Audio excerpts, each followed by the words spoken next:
so much. I'll just share my screen now.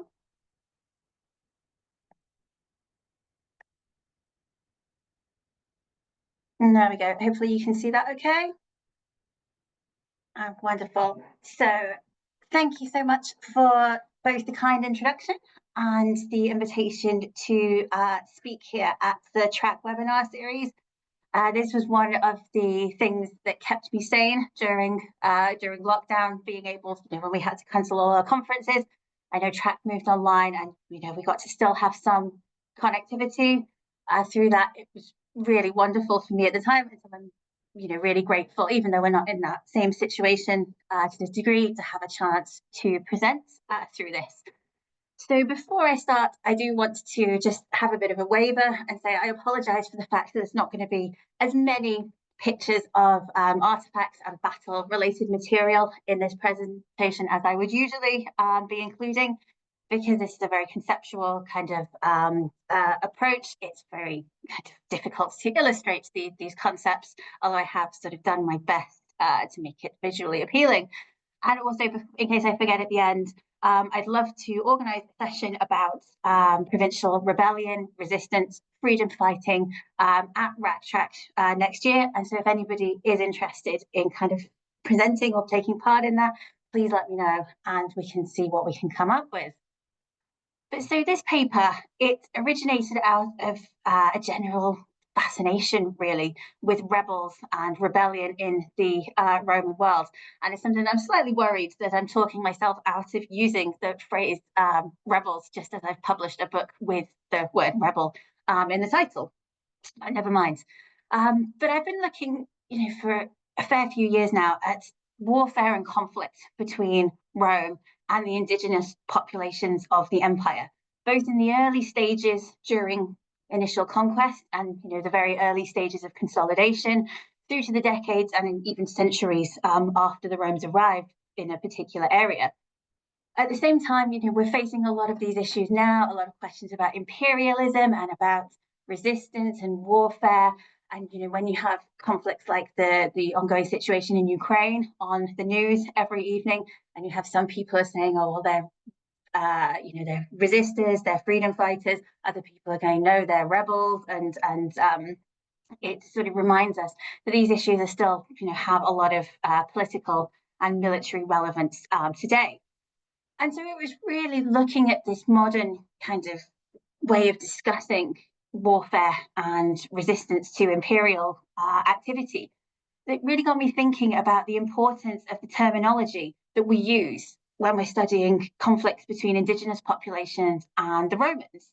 As each term that we use to discuss it comes with its own historical and emotional connotations that maybe sway us to one particular interpretation of the evidence ahead of another one.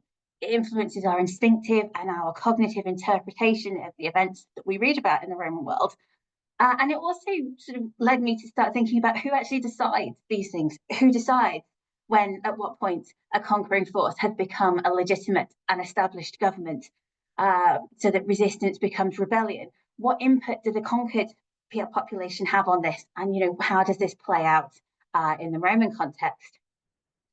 So also thinking of this when I've been talking to people about the fact that I study kind of rebellion and rebels in the Roman world, a lot of people, it's got quite a romantic feeling, a rebel.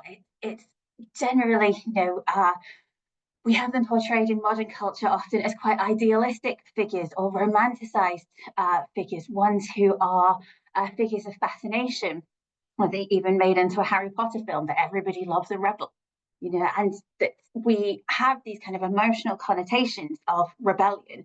And do we subconsciously apply those backwards to our understanding of conflict in the Roman world that makes us sympathetic or indeed non-sympathetic on a kind of instinctual level?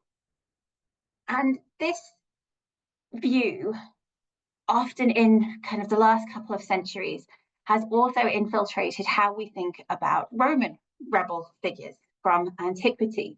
Those who resisted Roman imperialism, whether it was in the early stages of the conquest, a figure like Vercingetorix in Gaul, or whether these are figures who stand up against Rome after a certain period of after the conquest. You know that these figures are interpreted through that subsequent cultural model of rebellion and rebel that kind of romanticizes them. And unsurprisingly, a lot of these individuals became national heroes of a sort, particularly in the 19th century, especially in nations where they were relatively recently politically consolidated, so places like Italy or particular places like Germany, where they're used as figures to kind of promote a sense of national unity and strength for that population against, you know, an unknown opposition that can be reframed based on the modern enemies of that particular country. Like, it's notable that the statues of Vercingetorix and Arminius on this slide, or Hermann, as he's called, neither of them face Rome. They both face each other because of France's and Germany's enmity to each other at the time. But we still have a lot to think about when we're looking at these provincial conflicts in the Roman world. So while there's been a lot of scholarship about rebellion and revolt in the Roman context, indeed it's actually a really popular subject. You know, it's very easy to get people interested in kind of rebellion and revolt. Almost all of our approaches in the past, and indeed through to today, are pretty Romano-centric, you know, except where we're looking at where blame is to be ascribed. So when we look at the causes of rebellion, outbreaks are associated very firmly with that the Romans have done something that provokes a population into a response. So it's Roman action and indigenous reaction, rather than looking at it being something that both sides have decided to engage in. And so it imposes this Romano-centric perspective from the very start of any exploration of ancient provincial conflict and so-called rebellion. So, as with so many aspects of kind of the Roman provinces, the Roman frontiers, Roman imperialism, Roman warfare, it's part of the subject that could really benefit from a new decolonised approach and a revisiting of kind of the foundations that we use in this study. But to do so, you know, I've been thinking about what our problems actually are, where they come from, how deep they run, and what we can do to kind of address this, and particularly move away from a Romano-centric perspective and start looking at more indigenous agency in these conflicts. So what I want to do in this webinar is to look first at some of the underlying issues regarding our modern approach to conflicts between indigenous populations and Rome, and some of the conceptual problems that result from us using language like rebellion or revolt. So after that, I want to then use that to look at look at 3 case studies to explore how they interact with this concept of rebellion, whether they were understood by the Romans to be rebellions or whether they were something else. Where does that interpretation of them as rebellions come from? So drawing on these 3 conflicts of the Great Illyrian Revolt of AD 6 to 9, the German revolt led by Arminius in AD 9 to 16, and then the war against Tacfarinas of AD 17 to 24. And so this paper as a whole is really a preliminary work in progress exploration of the issues that I think we need to address to start decolonizing our approach to this kind of conflict in the Roman world, and to present some of the advantages of doing so, and what we can sort of start to understand better about these conflicts as a result of doing so. And so if anybody's got useful insight or wants to discuss it, I would love to hear from people.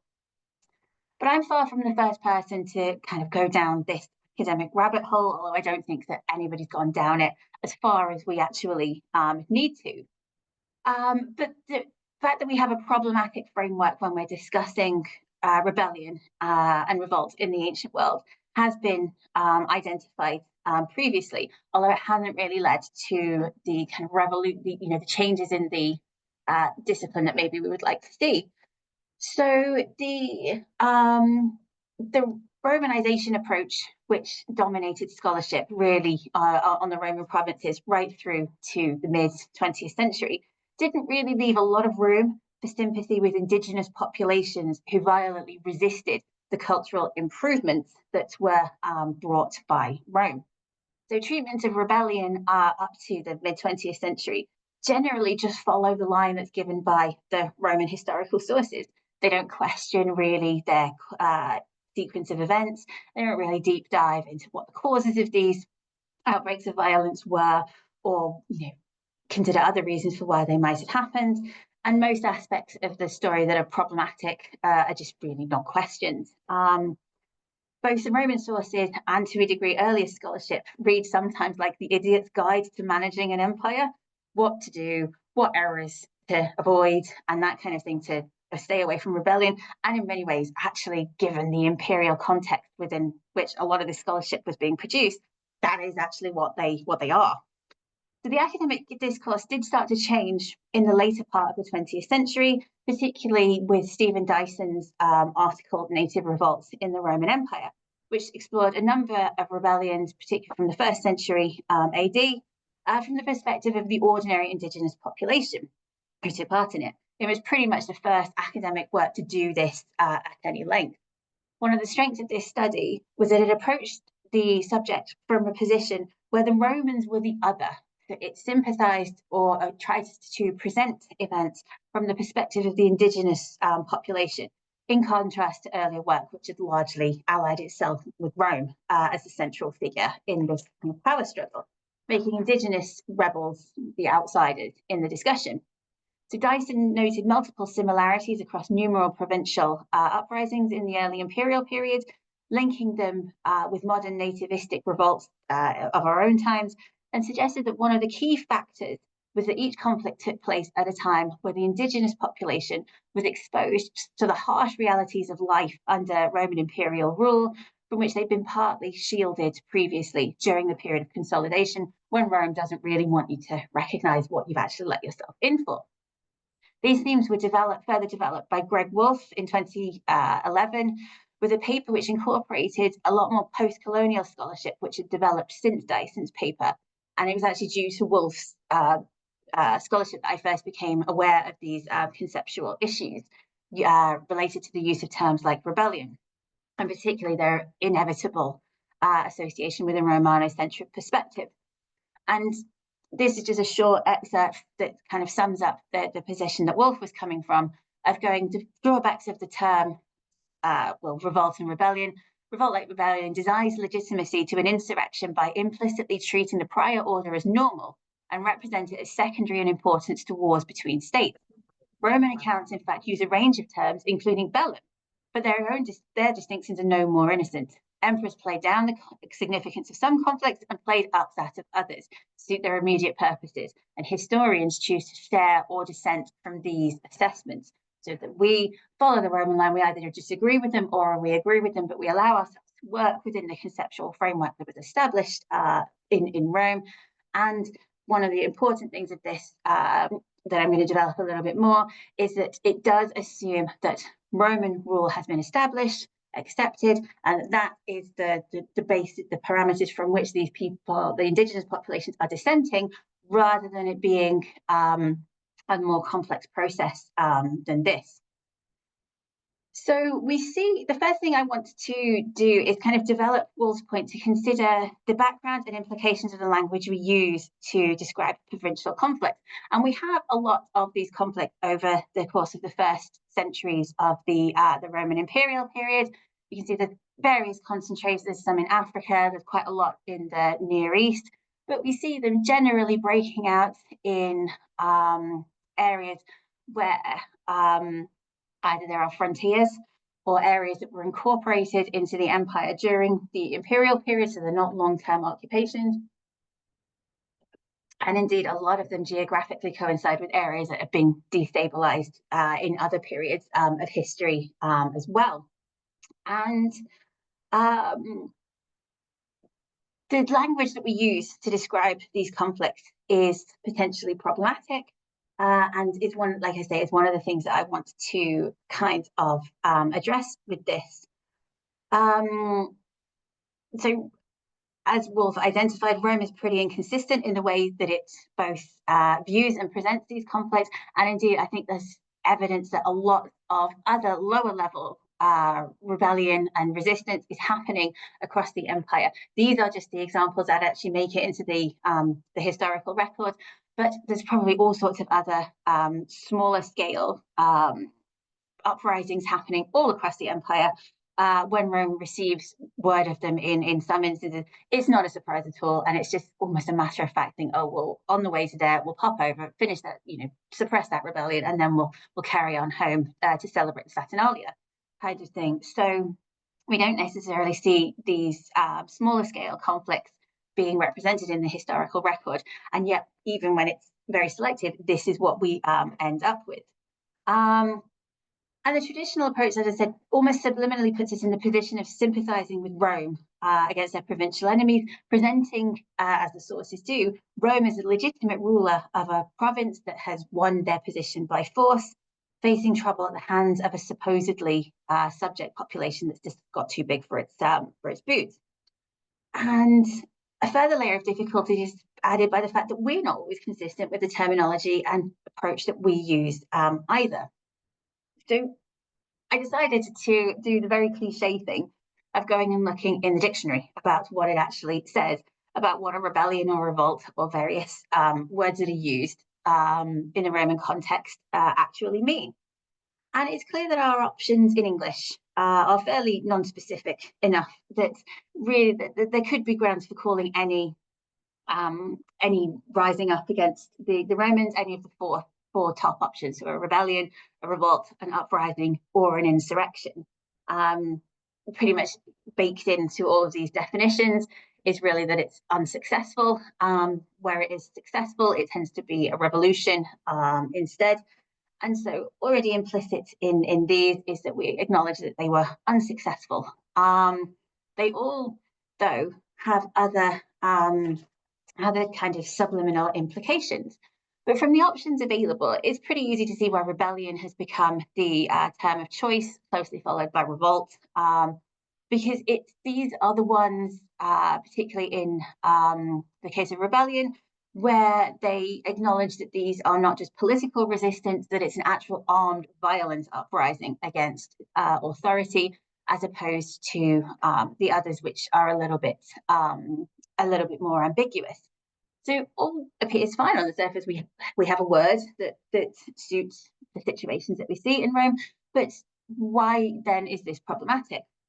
Well, my issue with the word rebellion, or indeed with any of these, really, and I say this whilst acknowledging freely that I have no clear suggestion on what word term we should use instead, and I will still be saying rebellion, and I still think it's in my head quite often too. So I don't know what to replace it with at this point.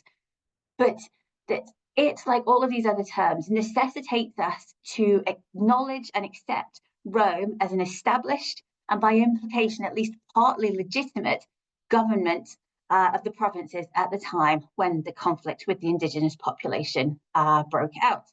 And I think that this is problematic because I don't know if the indigenous populations would have felt that. Rome feels that, does the indigenous population. Now, of course, how long any conquering regime has to rule before it becomes an established government is, of course, debatable. And the point at which armed resistance to conquest becomes a formal rebellion has no fixed definition either in antiquity or today. So in the Roman world, Romans themselves generally seem to have taken a rebellion happened when it was a mass violent action against Rome, outbreaking by an indigenous population once the initial period of conquest was over. And when Rome considered the territory to be pacified, usually indicated by the fact that they weren't maintaining as strong a military garrison in these territories, they've moved on to potentially another area of the province as an indication shorthand that they have, that this area is pacified. As I say, this is a very Romano-centric perspective to take. Would the indigenous populations at the time have seen themselves as resisting an established Roman government? Or would they have seen themselves as acting against a colonial occupier who's been there for a while, but they just haven't had the opportunity yet to act effectively against them? So I say one of my concerns about the use of rebellion is that it assumes from the start that Rome has become an established government in these regions, which I think is debatable. Now, if we look at modern military theory on the occupation of sovereign nations, it determines that the situation is not that simple. So that even a lack of armed resistance in a period of conquest and consolidation should not be interpreted as the subject population consenting to their occupation or accepting the imposition of a foreign government in the place of their own. And this remains the case even if part of the population welcomes the presence of the occupying force. So, although I don't have time to go into this too much now, I think there is a case to be made that Rome actually is never an established government in the provinces that it conquered, because low-level resistance and periodic uprisings that are sometimes even hinted at in the historical sources and increasingly being found in the archaeology suggest that there never stopped being the sense that they were a hostile occupying force, or that the indigenous population as a whole comes to acknowledge them as their kind of legitimate rulers, and that there was resistance ongoing, endemic in these provinces, whether that broke out as an armed uprising 2 years later, or 20 years later, or 2 centuries later. You know, it doesn't matter from the perspective of kind of military occupation theory. This approach also helps to address the fact that while these conflicts were usually sparked by a single action, usually when the Romans have done something really stupid in their policy, they take place against a backdrop of generalized discontent with the situation under Roman rule, particularly, as we've said, once the realities of imperial subjugation start to sink in. So potentially, what other term could we use? And so I'm exploring at the moment the concept of instead using the terminology of a freedom fighter, which, as you see, there's various different definitions of this, but one of the most interesting one is a person who fights for freedom or liberation, a person who takes part in a resistance movement against the established political system of a country. Okay, this is problematic potentially because it's still established political system. I like the second definition, the Merriam-Webster dictionary definition. A freedom fighter is a person who takes part in a resistance movement against an oppressive political or social establishment. Are we starting to move more towards the situation that we're seeing in the Roman world? Even some definitions go even further. So the Collins Dictionary says that if you refer to someone as a freedom fighter, you mean that they belong to a group that is trying to change the government of their country using violent methods, and you agree with or approve of this. So very subtly different, and yet a complete 180 in some ways in terms of the underlying tone of the term, and one that puts out, in an ancient context, moves us away from being so Romano-centric and starts to open this up to another more indigenous-focused perspective. But one of the problems we have in this field is that the Romans are pretty inconsistent with the way that they talk about provincial uprisings. They have a lot of historical writing, but a lot of what survives is heavily shaped by literary convention and topoi being used in the text, and also, as we've seen, by the desire of individual historians to exaggerate or downplay particular events. But the Romans do at least acknowledge that it was both understandable and perhaps inevitable that indigenous populations would be discontented with Roman rule, and authors like Tacitus and Cassius Dio are quite well known for putting or trying to put what they believe indigenous perspectives on conquest and Roman rule to be into their set piece speeches that rebel leaders give. And they're aware that imperialism works for Rome, but it isn't particularly something that is great benefit to indigenous populations. So they accept resistance to invasion and conquest, but restarting a conflict years later or re-intensifying it after Rome has decided that your territory should be considered pacified and has consequently changed its policy accordingly is far less acceptable thing for the Romans. But again, that's the Roman perspective. But is that necessarily the one that we should take? And certainly the way that they approach certain contexts suggests that some rebellions are seen as more acceptable than others. So the first of the 3 case studies I want to look at is the Great Illyrian Revolt, also known variously as the Pannonian Revolt, the Pannonian War, the Illyrian War, various different terminology for it. It breaks out in AD 6 and rages until the late summer or autumn of AD 9. It's a large-scale rebellion that breaks out in the territory of Illyricum after there have been decades of low-level conflict in the same region. So this is an area that has been part of the Roman Empire for decades at this point, but it's one where there have been various outbreaks of uprisings between Rome and the indigenous population, particularly from 14 to 10 BC, where there was a particular intensification of this that had to be suppressed by both Marcus Agrippa and then subsequently Tiberius. But the AD 6 outbreak was a significant escalation of what had been seen previously, with a far larger part of the indigenous population joining forces against Rome in a way that they hadn't done previously. So before, it had been one tribal group or one people taking on Rome, as opposed to this, where we see a coalition of different peoples joining in, led by two main leaders, both called Bato, just to make it nice and confusing. So at the time that the hostilities break out, Rome seems to have been generally satisfied that the region had been pacified, despite the earlier unrest. And as Valea says, that Pannonia, grown arrogant through the blessings of a long peace, and now at the maturity of our powers, suddenly took up arms. So we get the idea that there hasn't been much ongoing background conflict in the recent years, but that this has suddenly sort of that has broken out.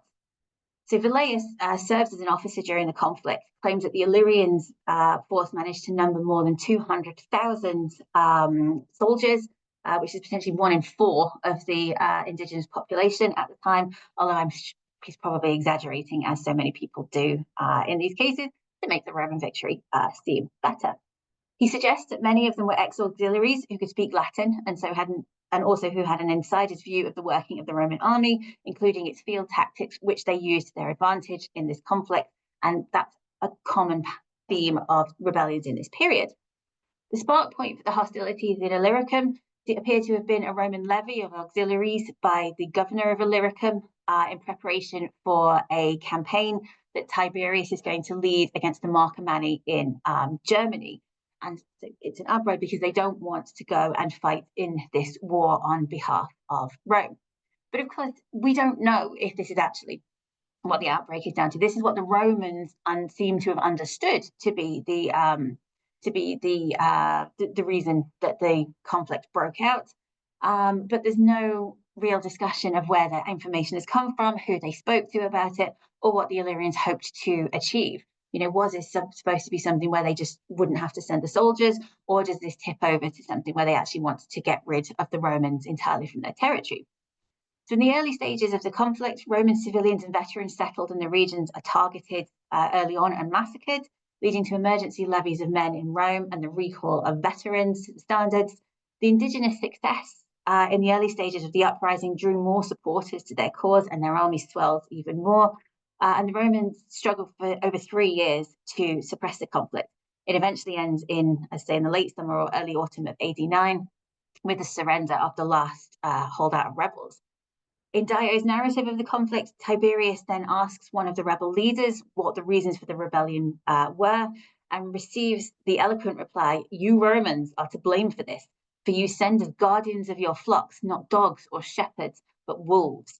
So Dio very clearly identifies this with the mistreatment of a provincial population, and so puts this as being, it's caused by, as I say, Roman action and indigenous reaction rather than agency on the part of the indigenous population.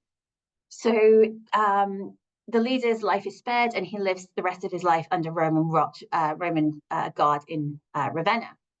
So the discourse on this conflict indicates that the Romans view this as a rebellion that develops into a full-scale war, but that they were taken by surprise by this, as also indicated by the fact that Tiberius was going and planning a large campaign in Germany instead, which has to be abandoned as a result.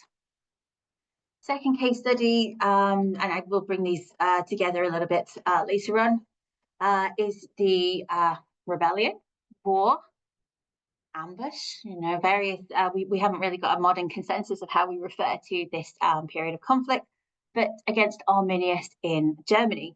So no sooner had the conflict in Illyricum ended than a new one began in Germany, with an uprising, I think we can all agree it's an uprising, against Rome, led by the Cheruscan chieftain Arminius, made famous to the world through the defeat of 3 Roman legions in the Teutoburg forest in the late summer or early autumn of AD 9.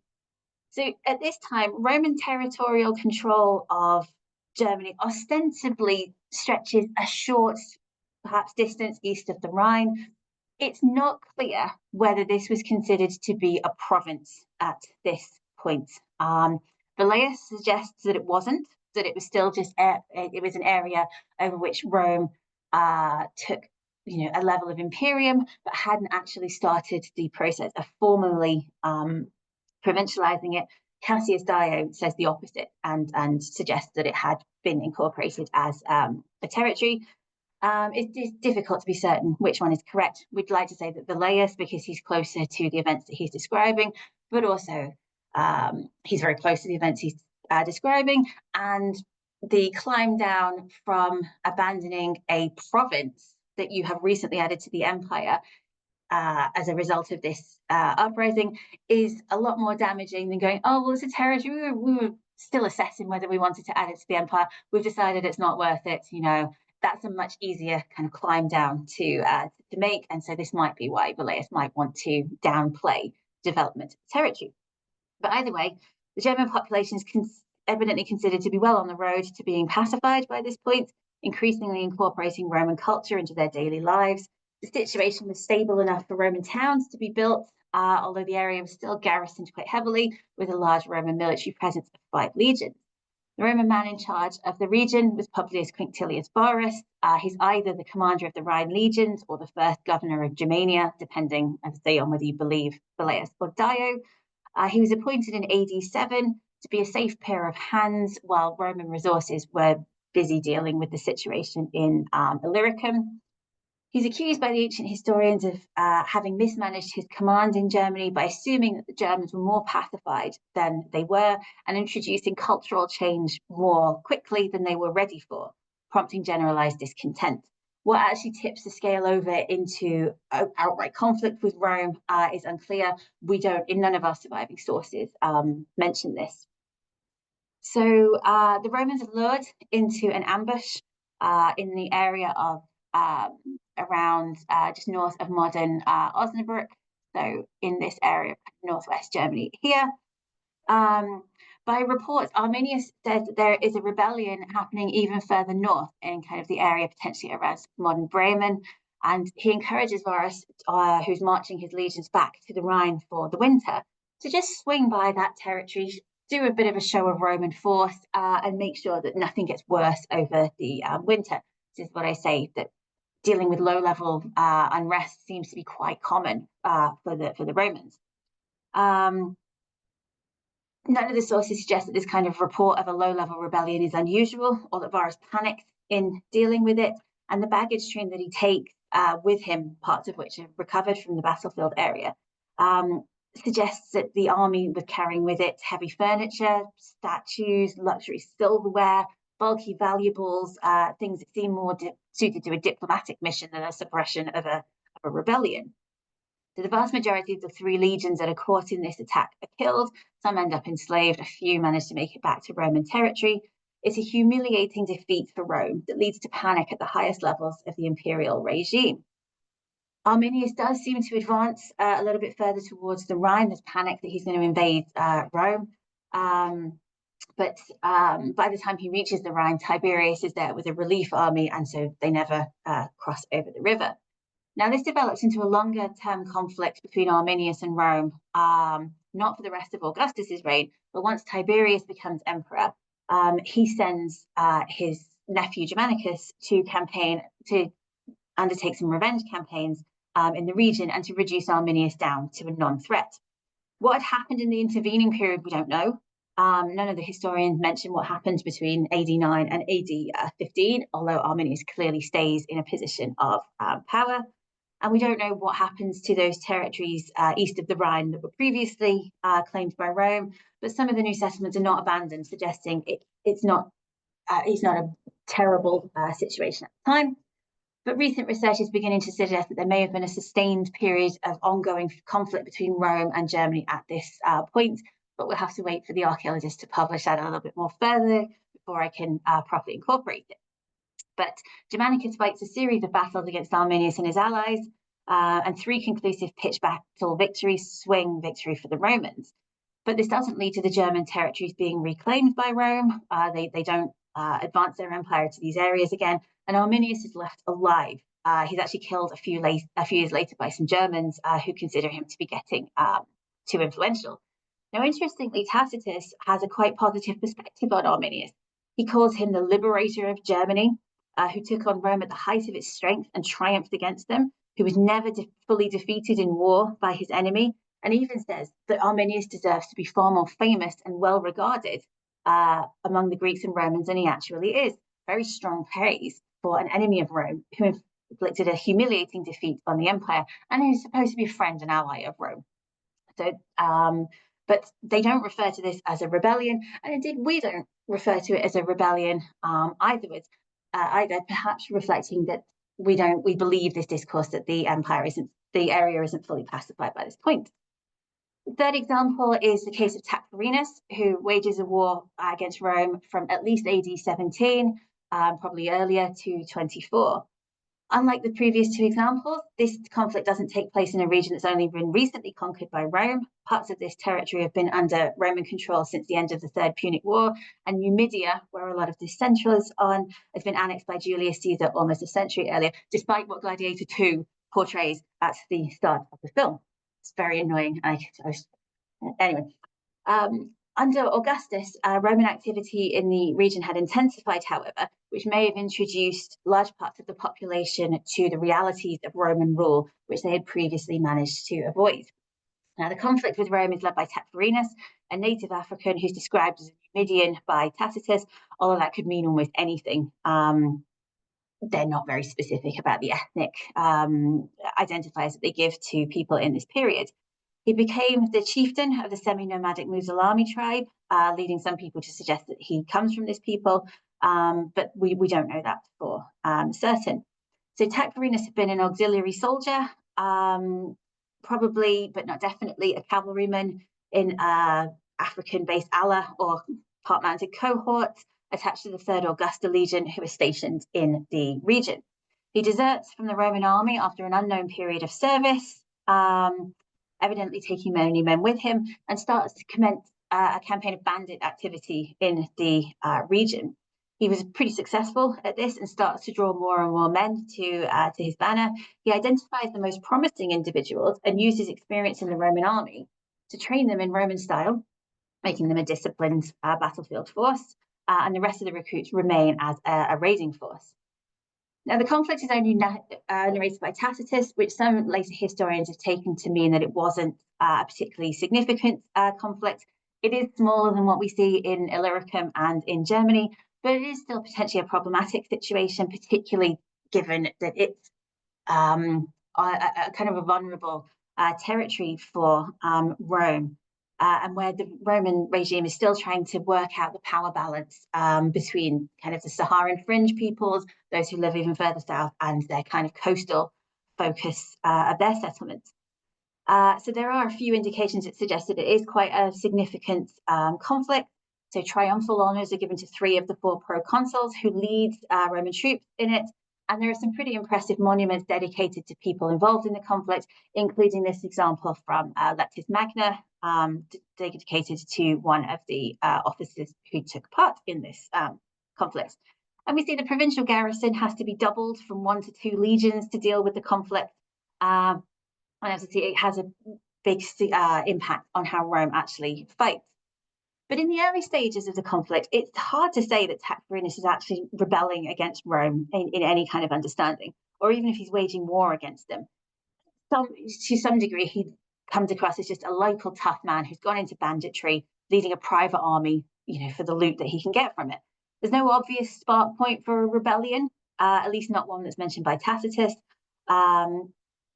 Suggestions have gone that maybe they're trying to impose taxation, they're confiscating indigenous lands, that the Romans are maybe even they're building a road from the town of Tacapai to Amadara, the legionary base, and that cuts across nomadic migration lands, and that's the spark point, but we don't know. And we don't have any idea whether, as I say, at this point, Tacfarinas feels of himself as being a rebel.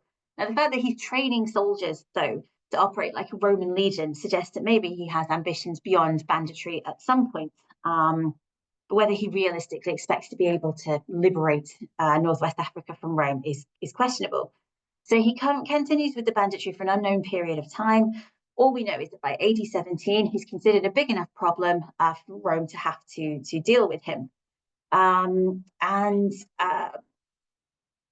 They don't seem to think that they have a major problem on their hands. They defeat him fairly easily in a pitched battle that they lure him into, and he withdraws off to the desert.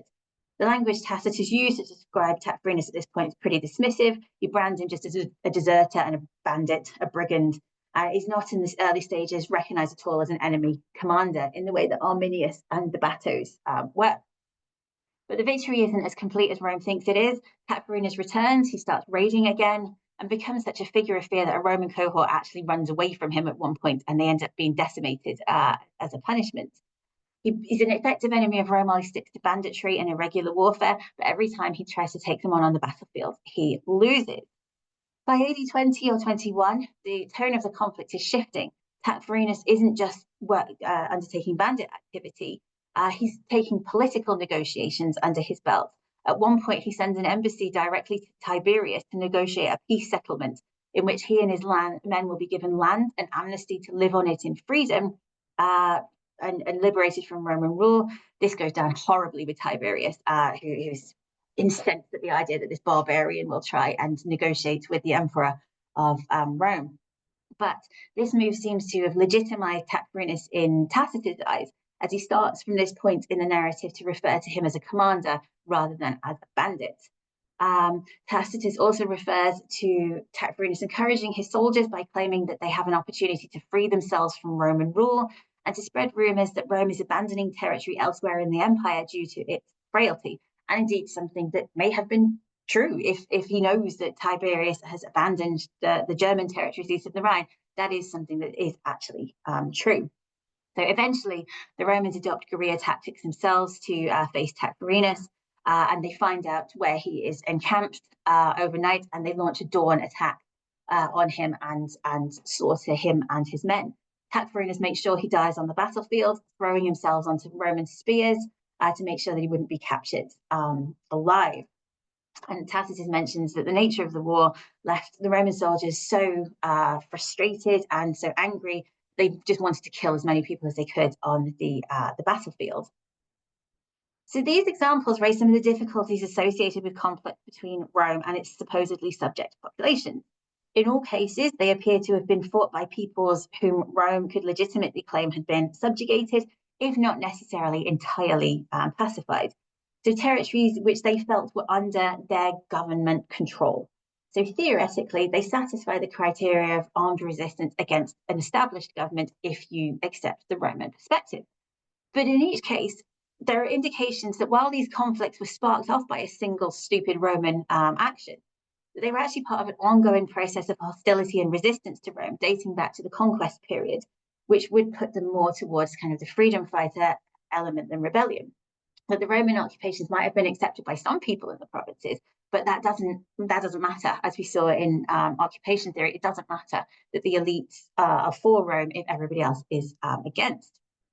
And we're increasingly getting indications from that levels of post-conquest and consolidation period hostility to Rome in the provinces were far higher than the historical records suggest.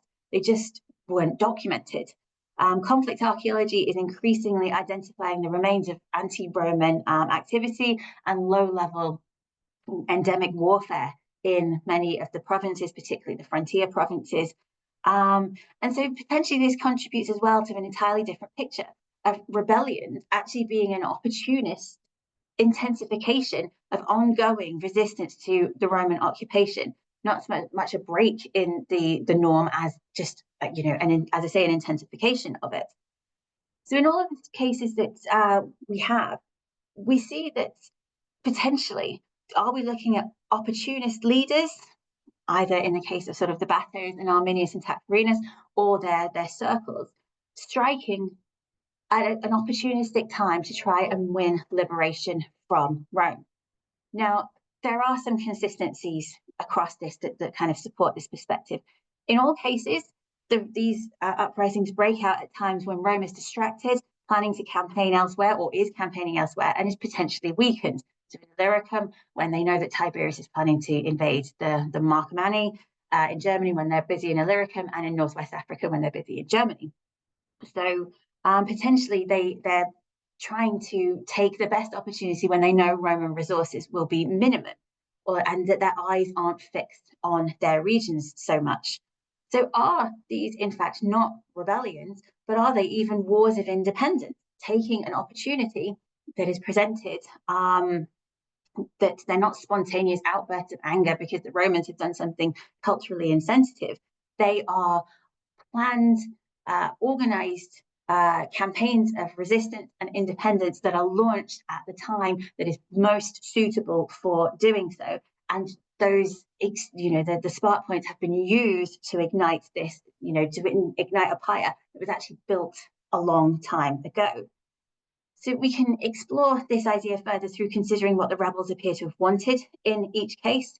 So in Illyricum, we see that the people no longer want to live under a cruel Roman regime, or at least that's the Roman understanding of it. We don't know why Arminius took up arms against Rome, but his activities after AD 9 suggest that his priority was establishing himself as the preeminent ruler in the German territories east of the Rhine, and that ambition he ends up actually being killed for by the Germans. Given Arminius' privileged position in the Roman regime, he's a chieftain, he's part of Varus's provincial staff. There's nothing he probably couldn't have done personally if things had remained under Roman rule. So suggests that maybe a desire to free the territory from Roman rule may have been an underlying aim of his actions. With Tacfarinas, although his early activities may have been avaricious banditry, by the later stages, he too is campaigning for liberation from Rome, a territory where he and his allies and supporters can live independently of Roman rule. He doesn't seem to be that bothered about the rest of the provincial population, but potentially he's just giving them a binary choice. If you want to live under Roman rule, you go there. If you don't want to, you can come here. We don't know how big the land settlement that he was actually asking for was. So all of these conflicts seem to have had fairly lofty political aims, potentially hoping in each case to drive Rome out of their region or to establish an independent state within which they could live free of Roman control. Now, while a rebellion can hope to do this, I think in a modern context, we would recognize this much more as a liberation war, with leaders and their men recognized as freedom fighters rather than rebels against an established legitimate regime. I don't think that these conflicts are the actions of an indigenous population at the end of its patience with Rome necessarily, but a calculated military political move which strategically struck when Rome is distracted by events elsewhere, and which developed into full-scale wars which take years to repress. So while they technically satisfy the criteria of a rebellion, if we look at them as wars of independence instead, we restore agency to the indigenous populations, putting their aims and them as the people who decide when this happens, rather than relying on Rome kind of making a misstep. And they risk an awful lot in doing so. And ultimately, everybody apart from Arminius is unsuccessful.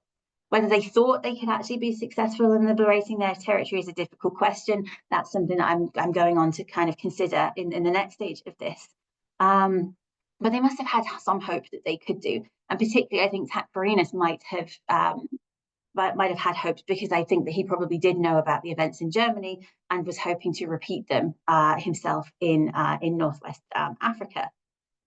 But however realistic their chances of success, each of these leaders and their armies and many others try to win their freedom back from Rome. They're not trying to negotiate a kind of power sharing.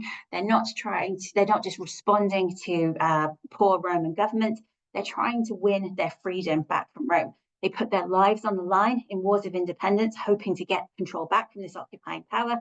And even though they're ultimately unsuccessful, it's little surprise that they're now being increasingly recognized as heroes of their modern country's ancient past. And I don't think even Rome would begrudge them this. And so maybe we need to change the discourse and start moving away from seeing them as rebels fighting a rebellion and seeing them as freedom fighters fighting a war of liberation. So thank you so much for your attention. Wonderful, Jo.